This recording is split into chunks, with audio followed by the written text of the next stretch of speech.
Total বিশ্ববিদ্যালয় প্রশাসন এই ছাত্র দলকে ব্যাকআপ দিচ্ছে।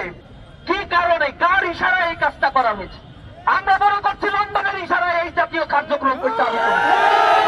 যেহেতু ঢাকা বিশ্ববিদ্যালয়ে ইলেকশন হওয়ার পেছনে নানা ধরনের ষড়যন্ত্র করে যখন তারা দেখছে আর হয় না, তখন তারা অন্য রকমের একটি চক্রান্তে মেতে উঠেছে। টোটাল বিশ্ববিদ্যালয় প্রশাসন এই ছাত্র দলকে ব্যাকআপ দিচ্ছে। প্রত্যেকটি বিশ্ববিদ্যালয়ের প্রশাসন তাদের কথায় চলছে। ঢাকা বিশ্ববিদ্যালয়ে ইসলামী ছাত্র শিবিরকে ঠেকানোর জন্য বামরাম এবং ছাত্রদল সহ ঐক্যবদ্ধ একটা জোট হয়ে গিয়েছে তারা। আমরা গভীর উদ্বেগের সাথে লক্ষ্য করছি, বাংলাদেশের জুলাই পরবর্তী যে গণতান্ত্রিক ধারা প্রবাহমান থাকার কথা ছিল, তার ধারাবাহিকতায় বাংলাদেশের সকল ক্যাম্পাসগুলোতে নির্বাচন, ছাত্র সংসদ নির্বাচন দিয়ে একটি সুষ্ঠু ক্যাম্পাস ব্যবস্থাপনায় এই প্রশাসন স্বাভাবিক ভূমিকা পালন করা আমাদের দীর্ঘদিনের দাবি ছিল। দীর্ঘ 1 বছর আন্দোলন সংগ্রামের পরে অবশেষে ঢাকা বিশ্ববিদ্যালয়ের কেন্দ্রীয় ছাত্র সংসদ নির্বাচন, রাজশাহী বিশ্ববিদ্যালয় কেন্দ্রীয় ছাত্র সংসদ নির্বাচন সহ বাংলাদেশের অসংখ্য বিশ্ববিদ্যালয়ে ছাত্র সংসদ নির্বাচনের ডেট দিয়েছে। আমরা লক্ষ্য করেছি, এই ছাত্র সংসদ নির্বাচনের ঘোষণার পরপরই একটি কুচক্রী মহল তাদের কালো থাবা বিস্তার করার জন্য উঠে পড়ে লেগেছে। তাদের কর্তা ব্যক্তিদের প্রথম দিককার নেতৃবৃন্দ বলছে, কিসের চাকসু, চাকসু হবে না। রাজশাহী বিশ্ববিদ্যালয়ে যখন মনোনয়ন পত্র বিতরণ করা হচ্ছে, গায়ের জোরে, আমি জানতে চাই কার জোরে সে ছাত্রদের স্বাভাবিক প্রক্রিয়াকে বাধাগ্রস্ত করে, সে শিক্ষকদের হেনস্থা করে। একটা বিশ্ববিদ্যালয়ের ছাত্র দলের সভাপতি, তার কিভাবে দুঃসাহস হয় সে সেখানে দাঁড়িয়ে ছাত্রদের সামনে, শিক্ষকদের সামনে টেবিল উঁচু করে, টেবিল ভাঙচুর করে, চেয়ার ভাঙচুর করে। এখনো পর্যন্ত বিশ্ববিদ্যালয় প্রশাসন নির্লিপ্ত। টোটাল বিশ্ববিদ্যালয় প্রশাসন এই ছাত্র দলকে ব্যাকআপ দিচ্ছে। প্রত্যেকটি বিশ্ববিদ্যালয়ের প্রশাসন তাদের কথায় চলছে।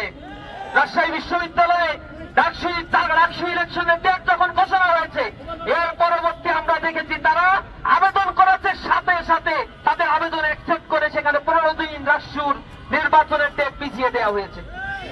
যুক্তরাষ্ট্রের 1 নম্বর জিম চেইন গোল্ড জিম এখন আবারও বাংলাদেশে। বসুন্ধরা আবাসিক এলাকা ও বসুন্ধরা সিটি শপিং মলে। আমরা অবাক হয়ে যাই, কারোর সাথে কোনো আলোচনা ছাড়াই এ জাতীয় কর্মকাণ্ডগুলো আমাদের মনে গভীর উদ্বেগের সৃষ্টি করে। আপনারা দেখেছেন, ঢাকা বিশ্ববিদ্যালয়ে ইসলামী ছাত্র শিবিরকে ঠেকানোর জন্য বামরাম এবং ছাত্রদল সহ ঐক্যবদ্ধ একটা জোট হয়ে গিয়েছে তারা। বিশ্ববিদ্যালয় ভিসি প্রশাসন যখন আমাদের ডাকে, 20টা ছাত্র সংগঠন একসাথে 3 ঘন্টা মিটিং করলে 2.5 ঘন্টা, 3 ঘন্টা শুধু ছাত্র শিবিরকে নিয়ে বক্তব্য রাখে তারা।